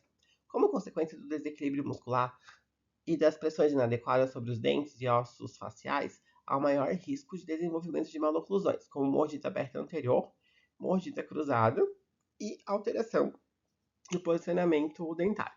Dessa forma, quanto mais prolongado, quanto mais durar esse hábito, maiores são as chances de ter impacto sobre o crescimento crâniofacial e impacto no funcionamento adequado do sistema estomatognático. O prolongamento desses hábitos orais deletérios pode levar ao estreitamento do palato, formando o chamado palato ogival, caracterizado por um céu da boca mais alto e estreito. Essa alteração reduz o espaço disponível da cavidade oral e favorece a respiração bucal, o que pode contribuir para a diminuição das vias aéreas, e também leva a prejuízos funcionais no desenvolvimento craniofacial. Além disso, a respiração bucal ela pode agravar alterações musculares e posturais da face, influenciando mastigação, deglutição e fala. Em muitos casos, essas alterações podem ser corrigidas com o uso de aparelhos ortodônticos expansores, como o expansor de Haas, que está mostrando ali na foto. Ele vai promover essa expansão transversal da maxila. Esse aparelho aumenta a largura do palato, melhora o espaço das vias aéreas superiores e auxilia no restabelecimento de um padrão respiratório mais adequado, especialmente quando o tratamento é realizado durante a fase de crescimento da criança. Esse aparelho ele vai ser cimentado, né, nesses dentes e vai fazer essa expansão do palato.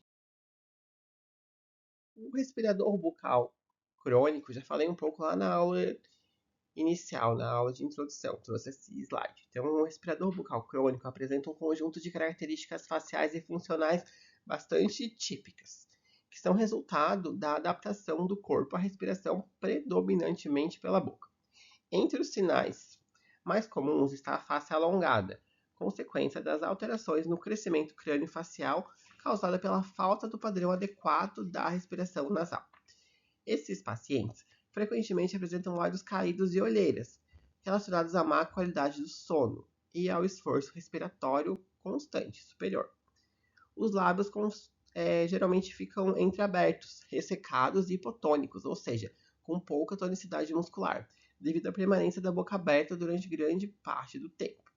Também pode acontecer alterações no posicionamento das arcadas dentárias, como a protrusão da arcada superior, então ela vai para frente, e a retrusão, que é ir para trás, da arcada inferior, favorecendo o desenvolvimento de maloclusões.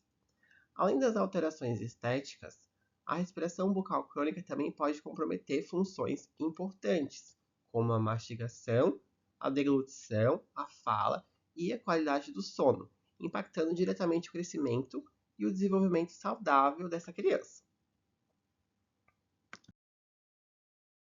Os hábitos bucais deletérios são, dessa forma, comportamentos repetitivos que podem prejudicar o desenvolvimento adequado das estruturas orais e faciais da criança. Entre os exemplos mais comuns estão o uso prolongado da chupeta, sucção digital, que eu já falei, a mamadeira e a respiração bucal. Quando esses hábitos permanecem por longos períodos, podem acontecer alterações na posição dos dentes, no crescimento ósseo da face e no funcionamento da musculatura oral. Além disso, frequentemente vão estar associados ao desenvolvimento de maloclusões, alterações na mastigação, na deglutição, na fala e na respiração. Dessa forma, muitos desses hábitos possam ser naturais nos primeiros anos de vida, mas a persistência deles podem trazer impactos importantes para a saúde bucal e para o desenvolvimento crânio-facial da criança. Os hábitos bucais incluem, então, diversos comportamentos que, quando frequentes e prolongados, podem causar prejuízos ao desenvolvimento das estruturas orais e ao equilíbrio funcional da cavidade bucal. Entre eles está a onicofagia, que é o hábito de roer as unhas, podendo provocar desgastes dentários e alterações musculares. A sucção do dedo e o uso prolongado da chupeta estão entre os hábitos mais associados ao desenvolvimento das maloclusões, como a mordida aberta e alterações no posicionamento da língua.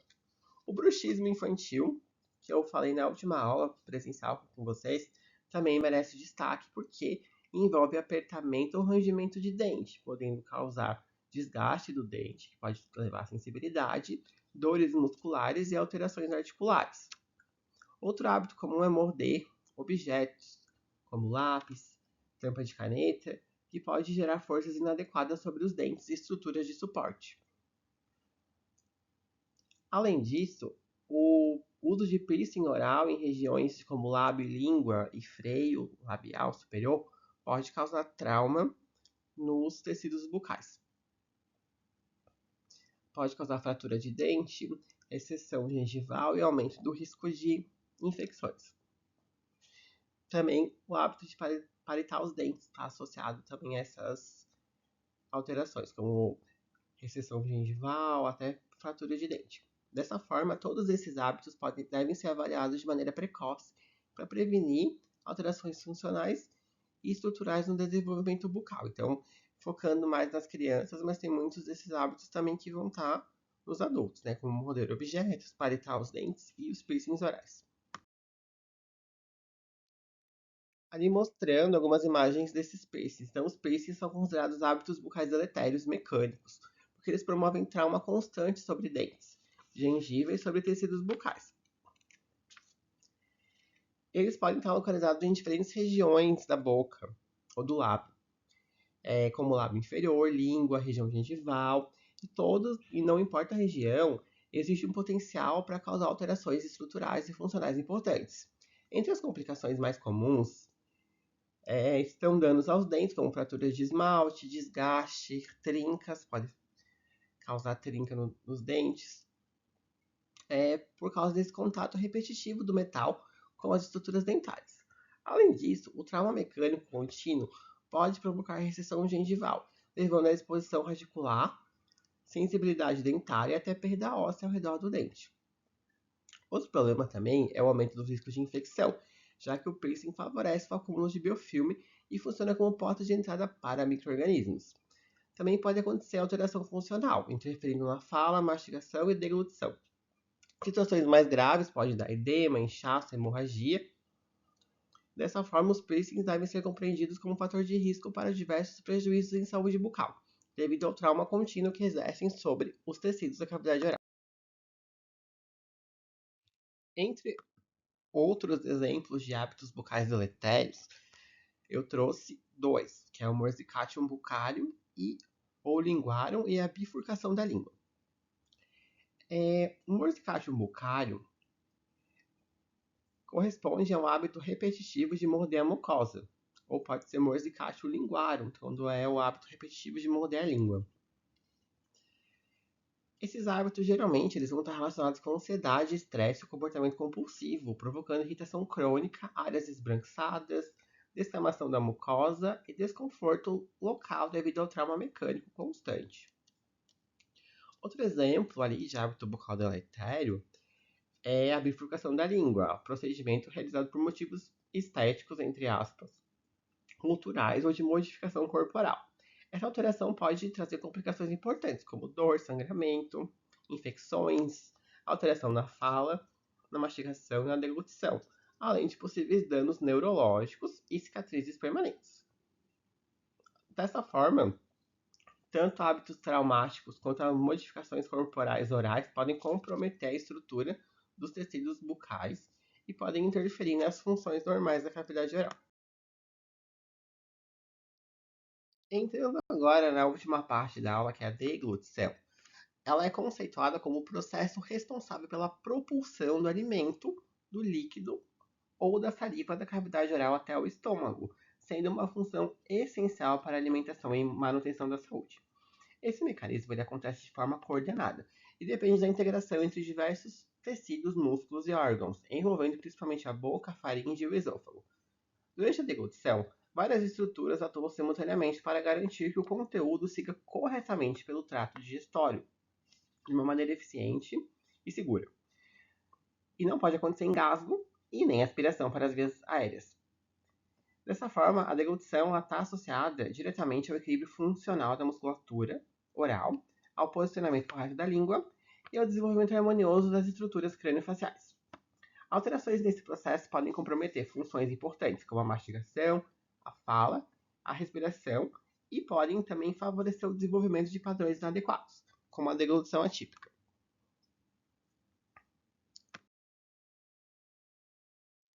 A deglutição, ela apresenta características diferentes entre bebês e adultos, por isso que eu trouxe esse quadro para comparar. Porque o sistema estomatognático está em desenvolvimento durante a infância. Nos bebês, a deglutição ocorre de uma maneira puramente reflexa e contínua à sucção, já que o recém-nascido não possui ainda um controle voluntário totalmente desenvolvido acerca deste processo.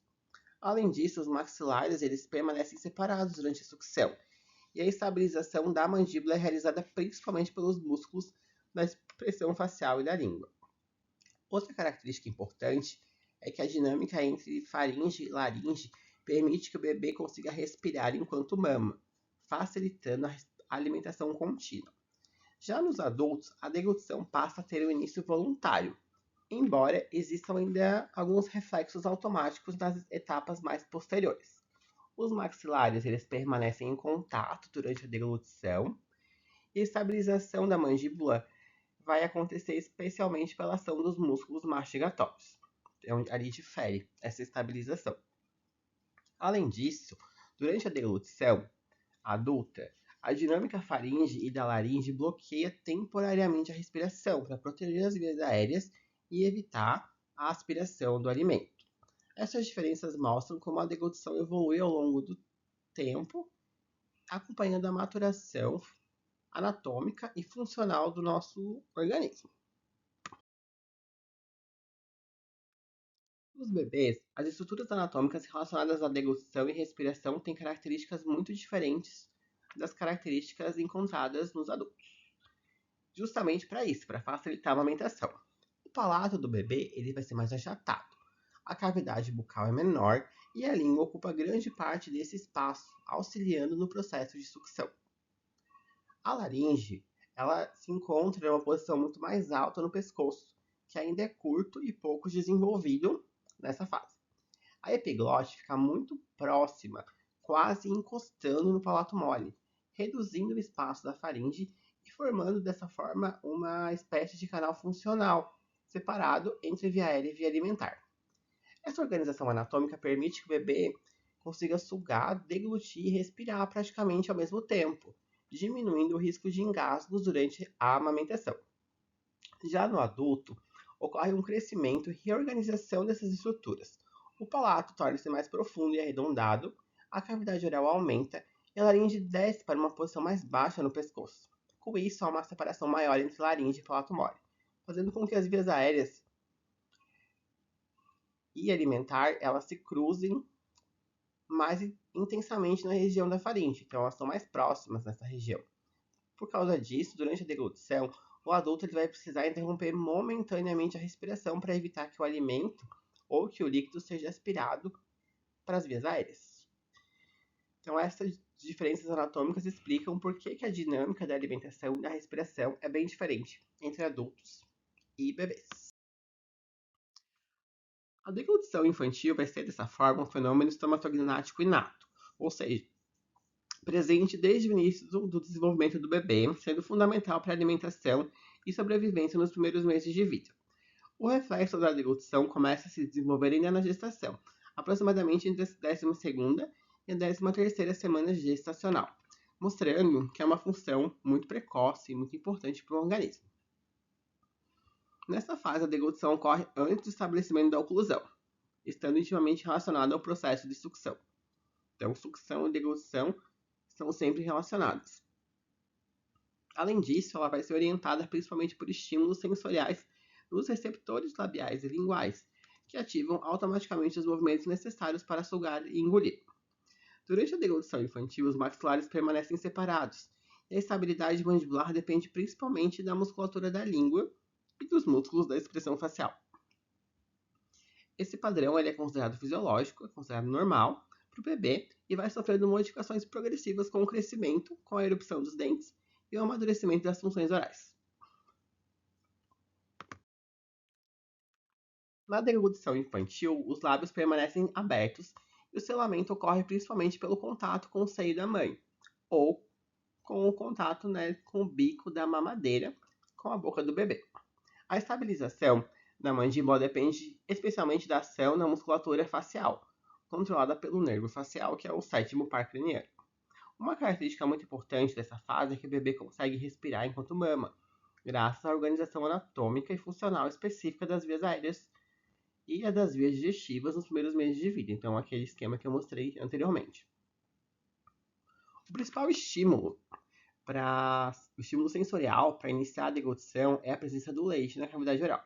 Durante a sucção, Quando o leite atinge a região posterior da língua, ocorre uma ativação automática do reflexo da deglutição, permitindo que o alimento seja conduzido de uma maneira segura e direta até a direção do esôfago. Todo esse processo vai acontecer de uma maneira coordenada entre sucção, respiração e deglutição. Então é uma coisa bem complexa, vai envolver essas três funções: sucção, respiração e deglutição, garantindo então uma alimentação eficiente e reduzindo o risco de aspiração. A fase de transição da deglutição infantil ocorre aproximadamente a partir de 6 meses de idade, quando o padrão de sucção começa a ser gradativamente substituído por movimentos mais maduros de cortar, triturar e mastigar os alimentos. Nesse período ocorre um importante desenvolvimento da mandíbula, que cresce mais para baixo e mais para frente, favorecendo mudanças funcionais e anatômicas no sistema estomatognático. Além disso, inicia também a erupção dos dentes descidos, geralmente nessa fase aí dos 6 meses, permitindo uma maior eficiência ou eficácia mastigatória e modificando a dinâmica da alimentação. Também acontece uma remodelação da articulação temporomandibular, um aumento do espaço intraoral e um alongamento da faringe, que vai acompanhar esse crescimento crâniofacial da criança. Essas alterações todas elas vão tornar possível a transição de uma alimentação que é exclusivamente líquida para alimentos mais consistentes e vai levar ainda a um amadurecimento progressivo da mastigação, da deglutição e da respiração.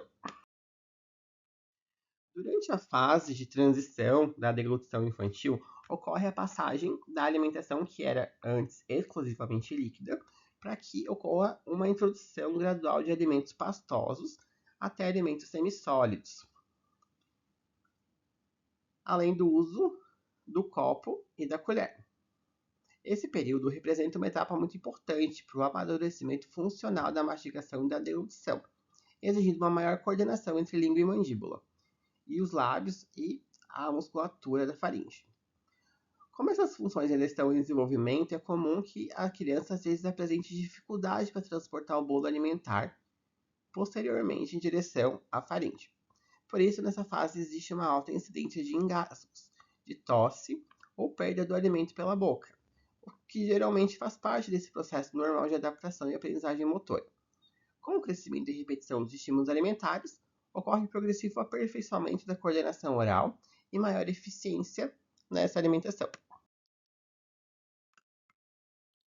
Falando ainda sobre a deglutição infantil. Durante essa fase de transição, ocorre um amadurecimento progressivo das funções orais.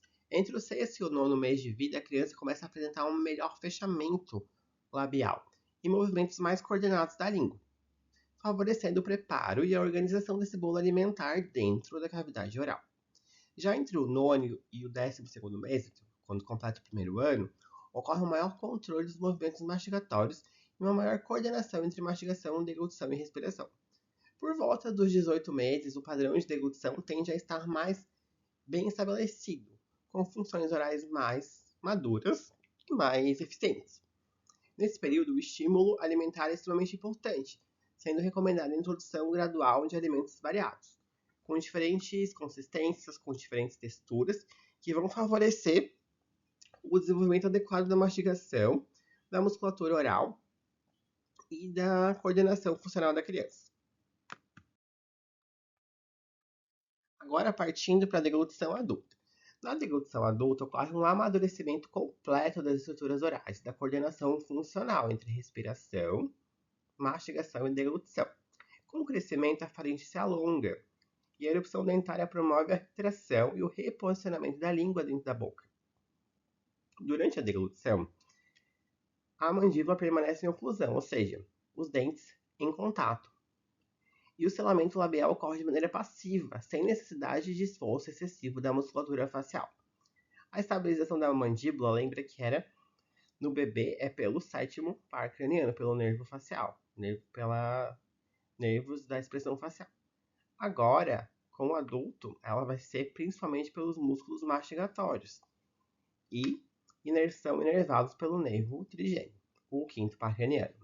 Em repouso, a ponta da língua se posiciona próximo à papila incisiva ou na face palatina dos incisivos superiores, contribuindo para o equilíbrio funcional e para a estabilidade das arcadas dentárias. Diferente da deglutição infantil, os músculos faciais deixam de participar ativamente do processo de sucção e deglutição, assumindo maior importância nas funções inerentes de fala e de expressão facial. Além disso, uma diferença bem importante é que durante a deglutição adulta ocorre um bloqueio temporário da respiração, devido à dinâmica entre faringe e laringe, mecanismo essencial para evitar a aspiração dos alimentos para as vias aéreas. Falando um pouco das diferenças, né? Só relembrando. Então, nos bebês a língua está em posição mais anterior dentro da cavidade oral, auxiliando na sucção e alimentação líquida, enquanto no adulto ela tem uma função mais posterior e mais estável. Outra diferença é a posição dos dentes. No bebê, os maxilares estão separados durante a deglutição. Já no adulto, os dentes permanecem em contato, garantindo uma maior estabilidade da mandíbula. A expiração também apresenta diferenças marcantes, pois no bebê ela ocorre de maneira contínua durante a alimentação, né? Permitindo que a criança respire enquanto mama. Já no adulto, a respiração é interrompida momentaneamente durante a deglutição, para que tenha a proteção das vias aéreas contra a aspiração. Nesse caso, então, a deglutição infantil ela vai ser predominantemente reflexa e automática, enquanto a adulta vai ter um maior controle voluntário e também vai ter uma coordenação motora mais eficaz, mais madura.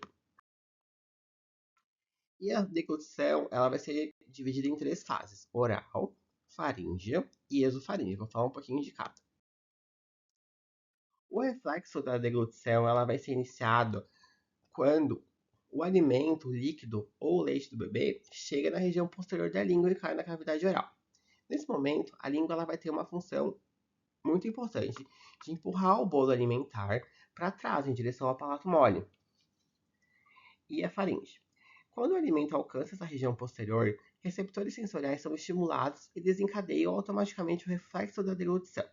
No bebê, esse mecanismo é extremamente reflexo e integrado à sucção, sendo ativado principalmente pela presença do leite associada ao movimento de sugar. Já no adulto, o início da deglutição pode acontecer de forma voluntária, mas as etapas seguintes tornam-se reflexas. Então, o que vem depois são etapas reflexas e altamente coordenadas pelo sistema neuromuscular. Após o disparo do reflexo, importantes mecanismos de proteção entram em ação. Então, o palato mole ele fecha a comunicação com a cavidade nasal, enquanto a epiglote protege as vias aéreas inferiores, evitando que o alimento ou líquido sejam aspirados para a traqueia. Dessa forma, a deglutição depende de uma sequência precisa e coordenada de eventos sensoriais, musculares e reflexos para garantir que a alimentação seja segura e seja eficiente.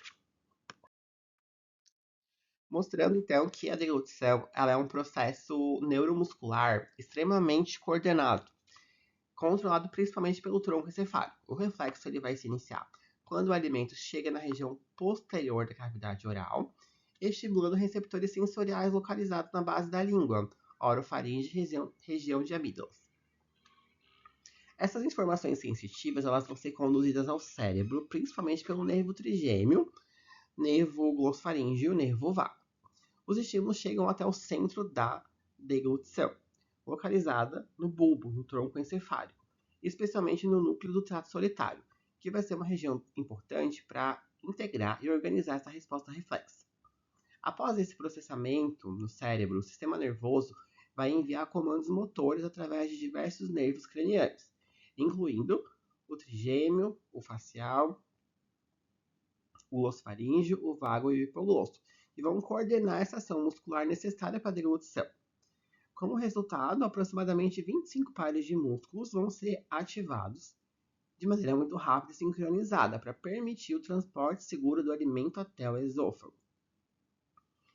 Esse mecanismo todo vai explicar porque que a deglutição ela é altamente automática e ela é muito rápida também e muito precisa. E também demonstra que alterações neurológicas podem comprometer significativamente essa função, causando dificuldades na deglutição, engasgos e risco de aspiração do alimento ou do líquido. Passando agora para a fase faríngea, segunda fase. A fase faríngea da deglutição ela vai ser uma etapa reflexa, automática e muito rápida. E a principal função dessa fase vai ser proteger as vias aéreas enquanto os alimentos são conduzidos até o esôfago. Lembra que eu não posso ter alimento na traqueia. Nesse momento, ocorre uma sequência altamente coordenada de eventos. Primeiro, o palato mole se eleva, fechando a comunicação com a cavidade nasal, impedindo que o alimento ou líquido passem para o nariz. Em seguida, a epiglote ela vai descer sobre a entrada da laringe, protegendo as vias respiratórias inferiores contra a aspiração. Também a laringe se eleva, auxiliando ainda mais no fechamento da via aérea. Depois disso, o esfíncter esofágico superior relaxa, permitindo que o bolo alimentar passe da faringe para o esôfago e continue o seu trajeto.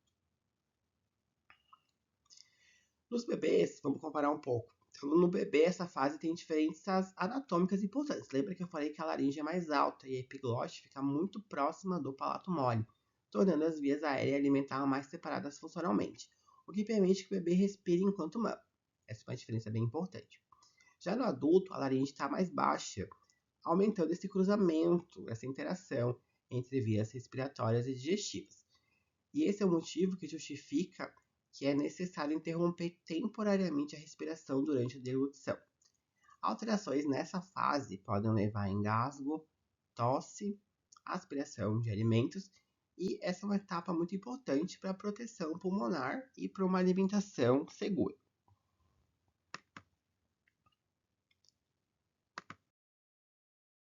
Nos bebês, como eu disse, a sucção, a deglutição e a respiração acontecem de maneira integrada e coordenada, permitindo que a criança consiga mamar e respirar praticamente ao mesmo tempo.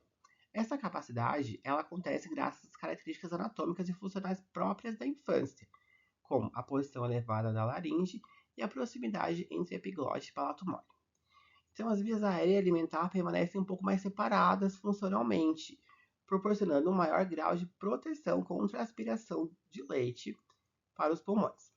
Durante a amamentação, o bebê realiza a sucção, o leite alcança a região posterior da língua e o reflexo da deglutição vai ser desencadeado de maneira automática, enquanto a respiração continua acontecendo de maneira coordenada.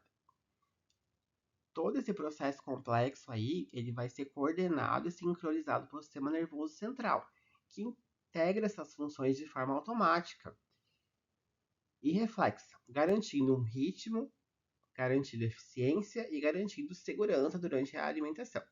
Já no adulto, essa interação não ocorre da mesma maneira, porque como a laringe está mais baixa, existe um maior cruzamento, uma maior interação entre as vias respiratória e digestiva, tornando necessário interromper de maneira momentânea a respiração durante a deglutição para evitar a aspiração. Essas diferenças explicam a segurança fisiológica da amamentação e essas particularidades anatômicas funcionais entre o bebê e os adultos. Durante a fase faríngea do adulto, o bolo alimentar passa por uma câmara comum de digestão e respiração, tornando necessária, dessa forma, uma coordenação extremamente rápida e eficiente para proteger as vias aéreas. O trânsito do alimento nessa fase ocorre de maneira muito rápida e há fechamento temporário das vias respiratórias, fenômeno chamado de apneia transitória da deglutição. O primeiro objetivo dessa etapa é proteger as vias aéreas. Para isso, ocorre uma elevação do palato mole, impedindo a passagem do alimento para a cavidade nasal, e elevação da laringe e o fechamento da glote. A epiglote também se desloca sobre a entrada da laringe, ajudando a impedir que alimento ou líquido sejam aspirados para a traqueia. Após essa proteção, inicia-se a fase de propulsão desse bolo alimentar. Nesse momento ocorre relaxamento do esfíncter esofágico superior, que vai permitir a entrada do alimento no esôfago, enquanto a parte posterior da língua e da musculatura da faringe se contrai de maneira coordenada para empurrar o bolo alimentar em direção ao trato digestório. Todo esse processo depende da ação integrada de muitos nervos e da coordenação automática do sistema nervoso central, garantindo uma deglutição segura e eficiente. Durante a fase faríngea, diversos nervos atuam de forma integrada e coordenada para garantir a proteção das vias aéreas e a condução segura do alimento até o esôfago. O nervo trigêmeo, o quinto par craniano, participa principalmente da mastigação e auxilia na elevação do palato mole. Já o nervo facial, que é o sétimo par craniano, ele vai atuar no controle da musculatura da face e no selamento labial. O nervo glossofaríngeo, que é o nono par craniano, possui uma importante função sensitiva na orofaringe e ajuda a desencadear o reflexo da deglutição, quando o alimento chega na região posterior da língua. O nervo vago, que é o décimo par, vai ser importante na deglutição, participando dessa elevação do palato mole, do fechamento da laringe, movimentação da faringe e relaxamento do esfíncter esofágico superior. O nervo hipoglosso, que é o 12º par craniano, ele vai controlar os movimentos da língua responsáveis pela propulsão do bolo alimentar. Além disso, fibras cervicais como a C1 também auxiliam nos movimentos relacionados à laringe. Todos esses nervos eles vão trabalhar sob o controle do tronco encefálico, especialmente do bulbo, permitindo que a deglutição aconteça de uma maneira automática, que seja bem rápido, seja coordenado e seja bastante seguro. Durante a fase faríngea da deglutição, a gente tem a proteção das vias aéreas. Então, vou falar de novo.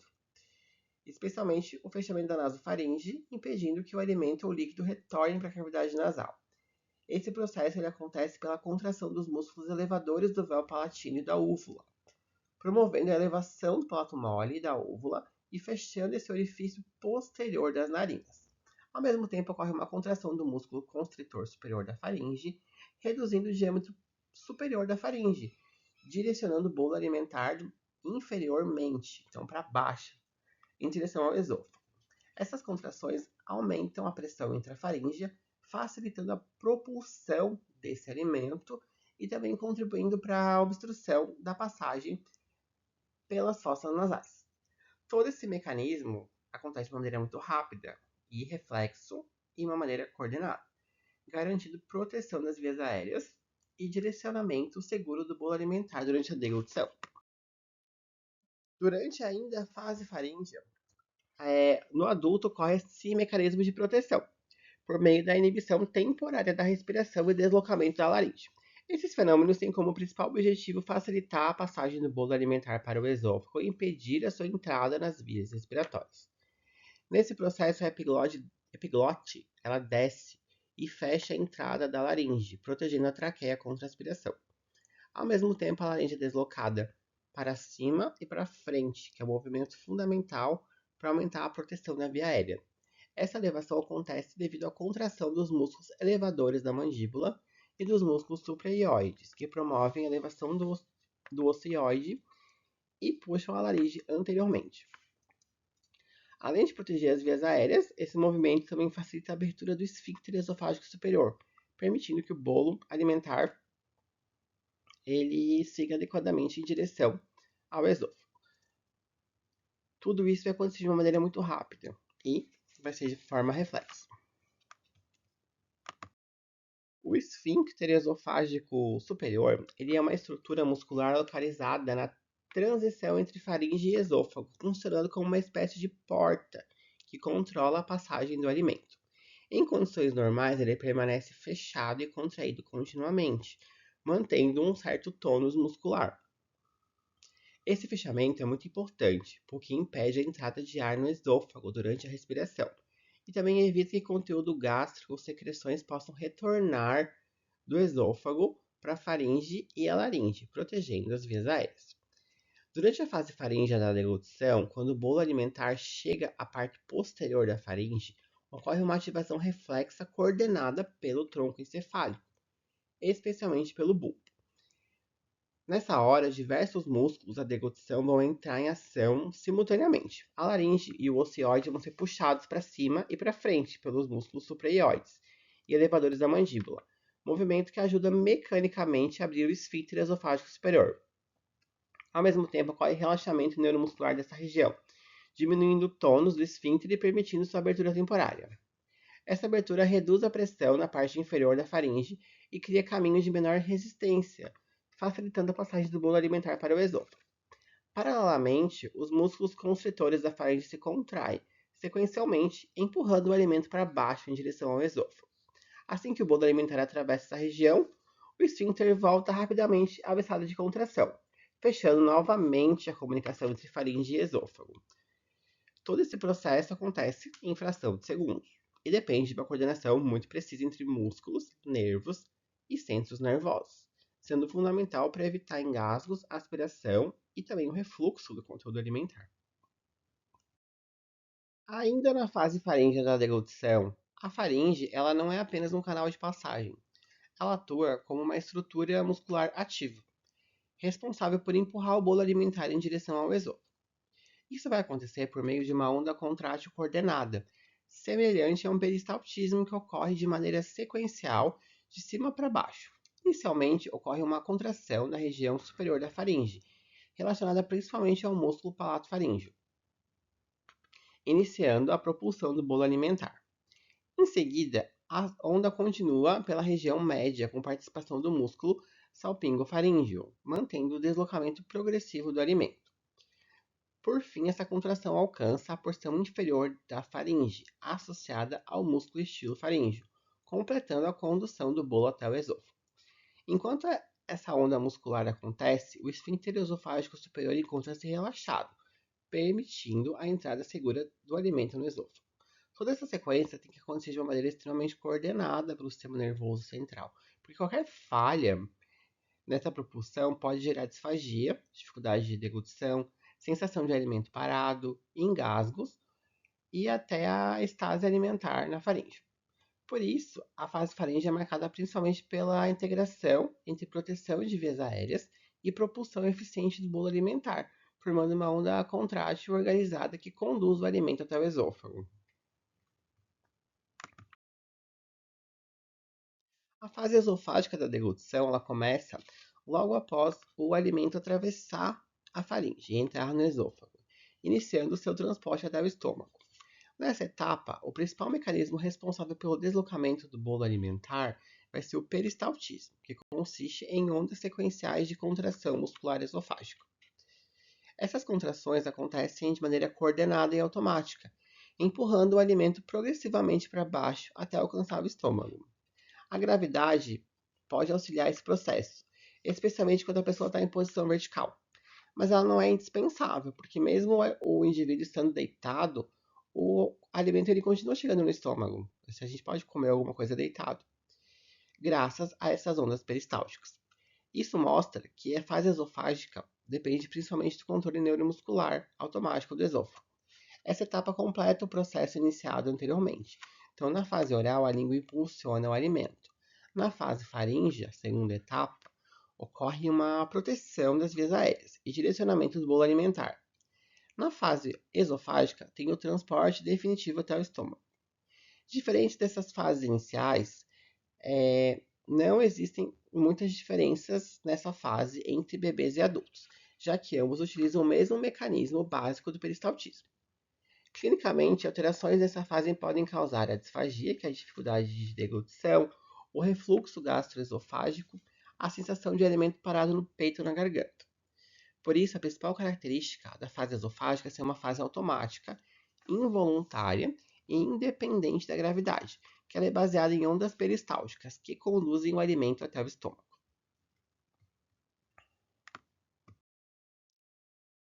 Após a passagem do bolo alimentar pela faringe e sua entrada no esôfago, inicia-se a fase final da deglutição, que é marcada pelo retorno gradual das estruturas anatômicas à sua posição normal e a retomada da respiração. Durante essa fase faríngea, várias estruturas precisam se modificar temporariamente para fazer essa proteção das vias aéreas. A laringe ela se elevou, a epiglote ela se inclinou sobre a entrada da laringe e as pregas vocais se aproximaram para impedir que o alimento entrasse na traqueia. Além disso, teve uma pequena pausa respiratória, que a gente chama de apneia da deglutição, que é fundamental para evitar a aspiração pulmonar. Assim que o bolo alimentar ultrapassa a faringe e entra no esôfago, através do esfíncter esofágico superior, essas estruturas começam a retornar ao seu estado de repouso. Então a laringe desce novamente, a epiglote volta à posição original e a via aérea se reabre, permitindo que a respiração reinicie-se normalmente. Esse retorno tem que acontecer de uma maneira rápida e muito bem coordenada pelo sistema nervoso central para garantir segurança durante a alimentação. Ao mesmo tempo, o esôfago inicia o peristaltismo esofágico, que é uma sequência organizada de contrações musculares involuntárias. Essas ondas de contração comprimem o esôfago atrás do bolo alimentar e relaxam a musculatura à frente dele, empurrando o alimento progressivamente em direção ao estômago. Esse é um mecanismo automático e não depende da vontade da pessoa. A gravidade pode ajudar quando estamos sentados ou de pé, mas ela não é essencial, porque mesmo uma pessoa deitada consegue transportar o alimento normalmente graças ao peristaltismo. Quando o bolo alimentar se aproxima do estômago, temos o relaxamento do esfíncter esofágico inferior, permitindo a entrada do alimento no interior gástrico. Depois disso, o esfíncter se fecha novamente para impedir o refluxo do conteúdo ácido do estômago para o esôfago. Então, a gente não quer esse refluxo. Concluindo, então, a etapa final da deglutição tem uma sequência extremamente coordenada. O alimento ele vai entrar no esôfago, as estruturas de proteção retornam à sua posição inicial, a respiração reinicia e as ondas peristálticas conduzem o bolo alimentar até o estômago. Alterações neste processo podem provocar a disfagia, sensação de alimento parado, engasgos ou refluxo gastroesofágico, mostrando como a integração neuromuscular é importante, é essencial para uma deglutição segura e eficiente.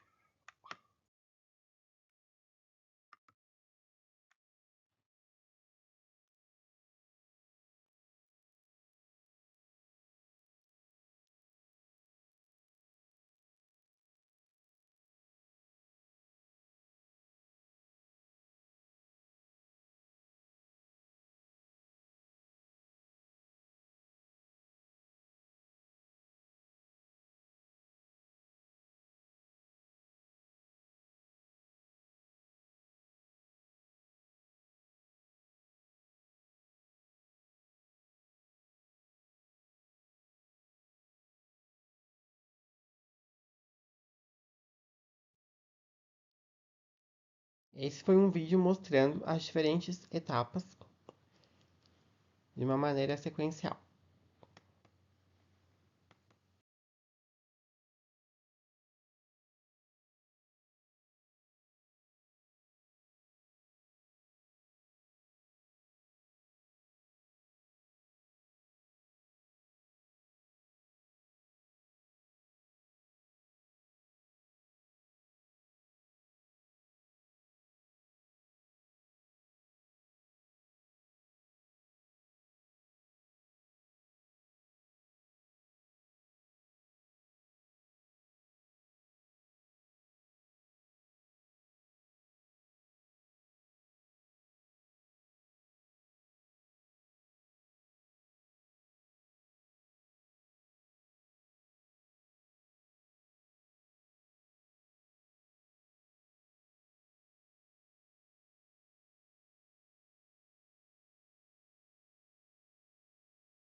Falando um pouco sobre as fontanelas.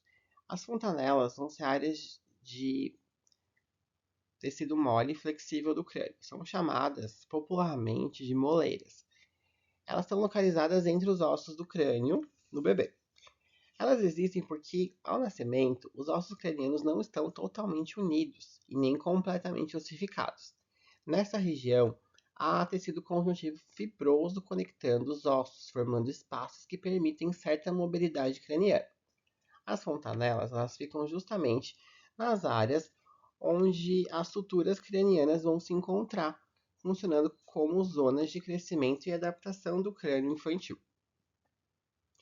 As duas principais são a fontanela anterior, localizada na parte superior e mais anterior da cabeça, sendo a maior e a mais facilmente palpável, e a fontanela posterior, localizada mais atrás, próxima ao osso occipital, e ela é menor. Essas estruturas têm uma função bastante importante no início da vida. Durante o parto, as fontanelas e suturas permitem a moldagem do crânio do bebê ao passar pelo canal vaginal. Como os ossos ainda têm certa mobilidade, eles podem se sobrepor discretamente, reduzindo o diâmetro da cabeça e facilitando o nascimento sem que haja nenhuma lesão cerebral. Após o nascimento, a principal função passa a ser permitir o crescimento cerebral. O cérebro do bebê cresce muito rapidamente nos primeiros anos de vida e para acompanhar essa expansão, o crânio ele também precisa crescer. Então, as fontanelas elas funcionam como regiões de expansão, permitindo que os ossos cranianos aumentem gradualmente de tamanho conforme o desenvolvimento neurológico acontece. O fechamento das fontanelas ocorre em tempos diferentes, então a fontanela posterior normalmente se fecha primeiro, geralmente entre 2 e 3 meses de vida.